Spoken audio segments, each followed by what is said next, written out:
want to find an equation of a polynomial function with real coefficients having zeros 1/4, negative 2/3, and negative 2 minus I. The first thing we should recognize is they're only giving us one complex zero, but complex zeros come in conjugate pairs. So if negative 2 minus I is a zero, we also know that negative 2 plus I would also be a zero of the polynomial function. So we actually know this function has 1, 2, 3, 4 zeros. Knowing that it has these 4 zeros, it gives us information about the factors of the polynomial function. A polynomial function with these zeros would have to have factors in the form of x minus the given zeros.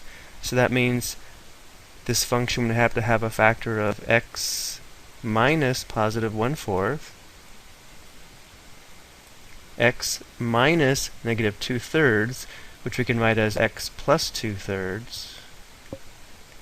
It must also have a factor of x minus negative 2 minus I, and it must also contain a factor of x minus negative 2 plus I. Let's begin by taking a look at these first two factors. We really don't want to work with fractions when multiplying all this out, so we can clear the fraction from this binomial by multiplying by a constant of 4, which notice is the denominator of our fraction. Notice how this factor does not affect the zeros of the polynomial function. And we can clear this fraction here by multiplying by a constant of 3. Again, notice 3 is the denominator of our fraction. Now looking at these next two factors, I think it's going to be easier to multiply this out if we clear the parentheses around the complex zeros.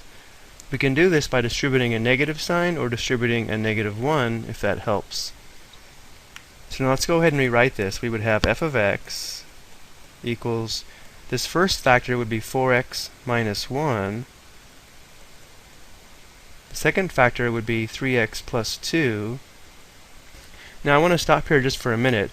Another way to get these factors here without fractions would be to recognize that if we have a 0 of x equals 1/4, we multiplied both sides of this equation by 4, we would have 4x equals 1, and then subtracted 1 on both sides. Notice how we have 4x minus 1 must equal 0, which would be our binomial factor here.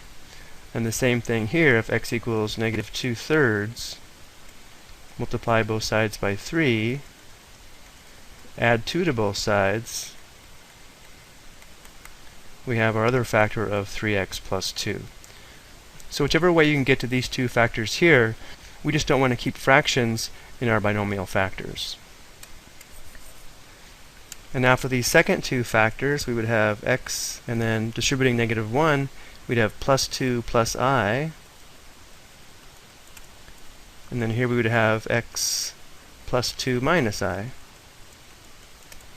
And now to multiply this out, we're going to multiply these two together, then we're going to multiply these two together, and then we'll multiply the products of these two together. So we'll have f of x equals 4x times 3x, that's 12x squared. Then we have 4x times 2, that's 8x. And then we have negative 1 times 3x, that's negative 3x.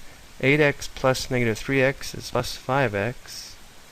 Negative 1 times 2, that's minus 2. Now we'll multiply these two factors together. Because we have 3 terms here and 3 terms here, we're going to have 9 products. X times x is x squared. X times 2 plus 2x. X times negative I minus xi. Now multiply by the 2. 2 times x plus 2x. 2 times 2, that's plus 4. 2 times negative I, that's going to be minus 2i. Now we're going to multiply by I times x is plus xi. I times 2 plus 2i. Then we have positive I times negative I, that's going to be minus I squared. Remember, I squared is equal to negative 1.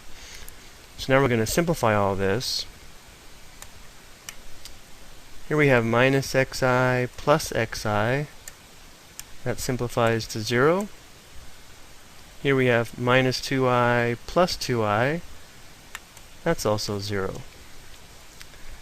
So now we have f of x equals the quantity 12x squared plus 5x minus 2.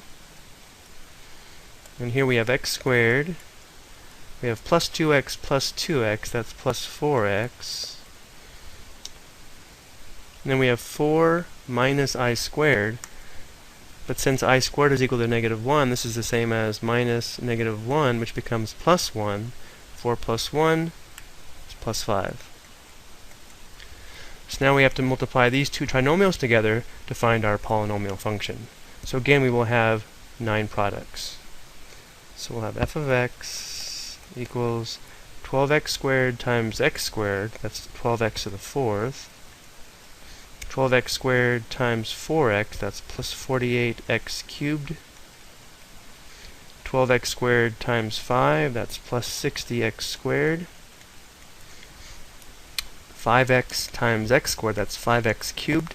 I'm going to write this underneath the cubed term, so we have plus 5x cubed, 5x times 4x, that's plus 20x squared.